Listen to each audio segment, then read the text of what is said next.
Operation Sindoor అయిన తర్వాత మన నరేంద్ర మోదీ గారు 67,000 కోట్లని ఇన్వెస్ట్ చేస్తుంటారు. అదేంటికి ఇన్వెస్ట్ చేస్తుంటారో ఎంతెంత ఏంటికి పోతుంది అనేది బగ్గనే ఈ వీడియో. Let's dive into our video. Operation Sindoor ఇంకా కంప్లీట్ అయ్యలేదు, ఇది ఇంకా రన్నింగ్ లోనే ఉంది అంట. భారతదేశం పదే పదే చెప్తానే కేంద్ర సర్కారం మహత్వమైన డిసిషన్ తీసుకా ఉంది. భారతంలో ఉండే 3 సైన్యాలకి కావాల్సిన ఇంపార్టెంట్ ఐటమ్ తీసుకునేదానికి ఒకేసారి సుమారు 67,000 కోట్లని ఇస్తా ఉంది. ఇదెంత అంటే పాకిస్తాన్ తన సైన్యానికి ఇడీ ఏడాది పూర్తి ఖర్చు చేసే అంత డబ్బుల్ని భారత సర్కారం మన సైన్యానికి ఒకేసారి ఇస్తా ఉంది. దీనికి సంబంధపడిన డిఫెన్స్ మినిస్ట్రీ క్లియరెన్స్ కూడాను ఇచ్చింది. సైన్యంలో ఉండే ఆపరేషన్ కెపాసిటీని ఇంప్రూవ్ చేయడానికి ఈ నిర్ధారం తీసుకోవడం అని చెప్తుంది. అదే కాకుండా మన 3 సైన్యాలకి కావాల్సిన సర్జికల్ స్ట్రైక్, ఎయిర్ స్ట్రైక్లను యూజ్ చేసే ఇంపార్టెంట్ ఆయుధాలని ఇట్లా ఇస్తుంటారు. Pak killer, BrahMos, drones, air defence system, missiles, unmanned aerial vehicle, ఇలా డిఫెన్స్ కి అఫెన్స్ కి కావాల్సిన 2 ఐటమ్స్ కూడాను ఈ డబ్బులను తీసుకుంటా ఉంటారు. పాకిస్తానంలో ఉండే టెర్రరిస్ట్ గ్రూప్ మళ్ళా తలెత్తి మళ్ళా ఆపరేషన్ సింధూర్ 2.0 అవుతుంది అన్న టైం కడనే ఈ డిసిజన్ తీసుకుంటుండేది ఇంకొంచెం మహత్వంగా కనబడతా ఉంది. అలాగైతే ఇంత పెద్ద డీల్లో ఉన్న సైన్యం ఖరీదు చేస్తున్న వెపన్స్ ఏమేమి, ఈ 67,000 కోట్లకి భారత సర్కారానికి ఏమేమి సిక్తుంది, వాటి కెపాసిటీ ఏమి, పాకిస్తాన్ని కట్టేయడానికి ఈ ఆయుధాలు ఎలా పనిచేస్తాయి, వీటిలన్నిటి ಬಗ್ಗೆ క్విక్గా చూస్తాం. Let's start our YouTube channel. 67,000 కోట్ల డీల్, దీనికి ఓకే అన్న డిఫెన్స్ మినిస్ట్రీ. ఫ్రెండ్స్, కొన్ని వారాల నుండి, అది కూడా ఆపరేషన్ సింధూర్ అయిన తర్వాత నుంచే భారతం తన సామర్థ్యాన్ని హెచ్చు చేసుకుంటుంది అనేది మీకు అంతా గుర్తుండే విషయమే. Back to back drone test, back to back missile test, వార్షిప్ని యాడ్ చేసుకుంటుండేది. ఇలా లార్జ్ క్వాంటిటీలోన ఆయుధాలని పర్చేస్ చేస్తూ ఉంటారు. 3 సైన్యాల్లో కాంపిటీషన్ మీద కొత్త ఆయుధాలు తీసుకొని తన కెపాసిటీని ఇంప్రూవ్ చేసుకుంటూ ఉండాలి. ఇప్పుడు వీటిలన్నిటికింత ఇంకా పెద్ద ప్రమాణంలోన ఆయుధాలు తీసుకునేదానికి భారత సర్కార్ మోకే చెప్పింది. దీనికి సంబంధపట్టినట్లే రక్షణ ఇలాఖేలో defence acquisition council acceptance of necessity AONK clearance ఇచ్చింది. 67,000 కోట్లంత డబ్బుల్ని సైన్యానికి యూజ్ చేయడానికి అనుమతి ఇచ్చింది. మీరు ఇప్పుడు అబ్జర్వ్ చేయాల్సిన విషయం ఏమంటే, ఇప్పుడు మనం డిఫెన్స్ సిస్టమ్ కి ఖరీదు చేస్తుండే వెపన్స్ మన ఇంటర్నల్ సెక్యూరిటీ కాదు, అంటే గస్తు తిరగడానికి లేకుంటే నార్మల్ డేలను యూజ్ చేయడానికి కాదు. శత్రు జట్లన యుద్ధం చేసినప్పుడు కావాల్సిన క్రూషియల్ ఆయుధాలని ఇప్పుడు ఖరీదు చేస్తూ ఉంటాము. ఇవేమేమి అని ఒక్కొక్కటి ఎక్స్ప్లెయిన్ చేస్తాం చూడండి. 110 బ్రహ్మోస్, 87 మినీ జెట్స్. ఇంక ఫస్ట్ కి అంటే వస్తున్నట్లే భారతదేశం బృహత్ ప్రమాణంలో బ్రహ్మోస్ ని పర్చేస్ చేయాలని ఆర్డర్ ఇచ్చింది. మాకు వచ్చిన మాహితి ప్రకారంగా సుమారు 110 బ్రహ్మోస్ మిసైల్స్ ని పర్చేస్ చేస్తూ ఉంటారు. ఇవన్నీ బ్రహ్మోస్ ని ఎయిర్ ఫోర్స్ గేయాలని ప్లాన్ చేస్తూ ఉంటారు. ఇవన్నీ కూడాను ఎయిర్ లాంచ్ బ్రహ్మోస్ కూడా ఉంటుంది. మీకు గుర్తుండొచ్చు ఫ్రెండ్స్, ఆపరేషన్ సింధూర్ లోన పాకిస్తాన్ మీద భారతదేశం వేసింది జస్ట్ 15 బ్రహ్మోస్లు మాత్రమే. అది కాకుండా వేరే మిసైల్స్ ని సేరించినా కూడాను 50 మిసైల్లు కూడాను మనం యూజ్ చేసిండలేదు. దీన్ని సైన్యమే చెప్పిండే. కానీ ఇప్పుడు బృహత్ ప్రమాణంలోన బ్రహ్మోస్ ని సైన్యానికి సేరిస్తుంటారు. 100% అక్యురసీ, సుమారు 3,000 కిలోమీటర్ టార్గెట్ ని గంటలోనే రీచ్ అయిపోతాయి.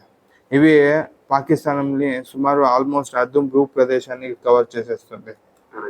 ఒక దిక్కు నుండి ఒక దిక్కు సుమారు 450 కిలోమీటర్ టార్గెట్ ని రీచ్ అయ్యే కెపాసిటీ ఉంటుంది. ఇప్పుడు ఇలాంటి మిసైల్ కి సుమారు 10,600 కోట్లు ఇన్వెస్ట్ చేస్తూ ఉంటారు. ఇవి ఎంత ఫాస్ట్ గా మన ఎయిర్ ఫోర్స్ జాయిన్ అవుతావా అంత ఫాస్ట్ గా మన ఎయిర్ ఫోర్స్ కి పవర్ వస్తుంది. ఇప్పుడు సద్యానికి సుమారు 100కింత ఎక్కువ సుకోయిల్కి అప్గ్రేడ్ చేస్తూ ఉంటారు. ఇవే మిసైల్స్ ని మన సుఖోయ్ కూడాను అడాప్ట్ చేసే ఛాన్సెస్ కూడాను ఉంది. దీనివల్ల పాకిస్తాన్లో ఉండే ఎయిర్ ఫోర్స్ కి ఇండియన్ ఎయిర్ ఫోర్స్ అనేది ఇంకొంచెం డేంజరస్ గా తయారవుతుంది. ఇంకా రెండోది, భారతదేశం 87 మినీ జెట్లని పర్చేస్ చేస్తూ ఉంది. ఇవి ఏమంటే డ్రోన్స్, ఇవి ఫైటర్ జెట్ అట్లా పనిచేస్తాయి. వీటిని medium altitude long range endurance drones అని కూడా పిలుస్తారు. ఇవి మల్టీ రోల్ కెపాసిటీ ఉండి డాలీ నుండి సర్వేలెన్స్ తనకను పనిచేస్తుంది. దీనికోసరంగా భారతదేశం 20,000 కోట్లని ఇన్వెస్ట్ చేస్తూ ఉంది. అంటే సుమారు 240 నుండి 250 కోట్లు ఒక మినీ జెట్ కి ఖర్చు అవుతుంది. మీకు గుర్తున్నట్లే 2 డ్రోన్స్ ని పర్చేస్ చేసే బదులు ఒకటి Su-57 పర్చేస్ చేయొచ్చు. కానీ యుద్ధంలోనే డ్రోన్స్ గేమ్ చేంజర్ అవుతుండేదాన్ని సైన్యము వీటి మీద డబ్బులు ఇన్వెస్ట్ చేస్తూ ఉంది. సద్యానికి ఈ డ్రోన్స్ అంటే వచ్చినప్పుడు మన దగ్గర ఇస్రాయల్ నిర్మాణం చేసిన హెరాన్ డ్రోన్స్ ఉంది. ఇవి సుమారు 45 గంటలు కంటిన్యూస్ గా ఎయిర్ లోనే ఉండి అటాక్ చేసే కెపాసిటీ ఉంది. అదే కాకుండా అమెరికన్ నిర్మాణం చేసిన MQ-9 డ్రోన్స్ కూడాను ఉంది. ఇవన్నీ ఫారెన్ నుండి పర్చేస్ చేసిన డ్రోన్స్. కానీ 20,000 కోట్లు ఉంది కదా, ఇవన్నీ స్వదేశీ కంపెనీలకి నిర్మాణం చేసేదానికి ఇవ్వాలని ప్లాన్ చేస్తూ ఉన్నారు. ఈ డ్రోన్స్ కెపాసిటీ క్రూషియల్ అయ్యేదాన్నింటి ఆత్మనిర్భరం అంటే సొంతంగా తయారు చేసే కెపాసిటీని డెవలప్ చేసుకునేది అనివార్యమైంది. దీన్నింటి ఫారిన్ కంట్రీస్ పార్ట్నర్షిప్లన మన BL, HAL, Adani defence company వీళ్ళ జట్లన నిర్మాణం చేయాలని ప్లాన్ చేస్తూ ఉన్నారు. అదే కాకుండా ఈ జెట్స్ ఉండవు కదా, ఇవి 3 సైన్యాలకి యూజ్ అయ్యేట్లా ఉంటాయి. అంటే ఎయిర్ ఫోర్స్కి, నేవీకి, మిలిటరీకి. వీటిలన air to ground missiles, laser guided స్ఫోటకాలని, ఇంకొన్ని మిసైల్స్ని కూడా అడాప్ట్ చేయొచ్చు అని చెప్తున్నారు. ఇవి surveillance, reconnaissance, intelligence gathering, attacking capability కూడా ఇట్లా ఉంటుంది. ఇవి సర్వేలెన్స్ చేస్తవి, గూఢచార్యము చేస్తుంది, ఆ ప్లేసెస్ని రీడింగ్ చేసి అటాకింగ్ కూడాను చేస్తుంది. ఈసారి విశేషం ఏమంటే లాంగ్ రేంజ్ కెపాసిటీ ఉండే డ్రోన్స్ని తయారు చేయాలని ఆర్మీ ఆర్డర్ ఇస్తుంది అని మాకు ఇన్ఫర్మేషన్ వస్తుంది. దీనివల్ల క్లోజ్ టార్గెట్ నుండి డీప్ ఇన్సైడ్ పోయి టార్గెట్ రీచ్ అయ్యేలా తయారవుతాయి ఈ డ్రోన్స్లో. అదే కాకుండా భారత నేవీకి బ్రహ్మోస్ని ఖరీదు చేస్తూ ఉంటారు. ఇవన్నీ అంటే బయటకు చెప్పలేదు, కానీ 650 కోట్లు డబ్బుల్లోన ఇప్పుడు కొత్తగా వచ్చిన వార్షిప్లకి బ్రహ్మోస్ 5 సిస్టమ్ని జట్లన వర్టికల్ లాంచెస్ని అడాప్ట్ చేయాలని ప్లాన్ చేస్తూ ఉంటారు. మీకు గుర్తుండి ఫ్రెండ్స్, మన నేవీ కూడాను అతి ఎక్కువగా బ్రహ్మోస్ని ఖరీదు చేస్తూ ఉంది ఈనాడు. ఇప్పుడు ఆల్రెడీ 20 ఫ్రంట్ లైన్ వార్షిప్లకి బ్రహ్మోస్ని అడాప్ట్ చేసింటారు. పైన మ్యాచ్లో కూడాను మన నేవీకి 225 బ్రహ్మోస్ని యాడ్ చేసిండ్రు.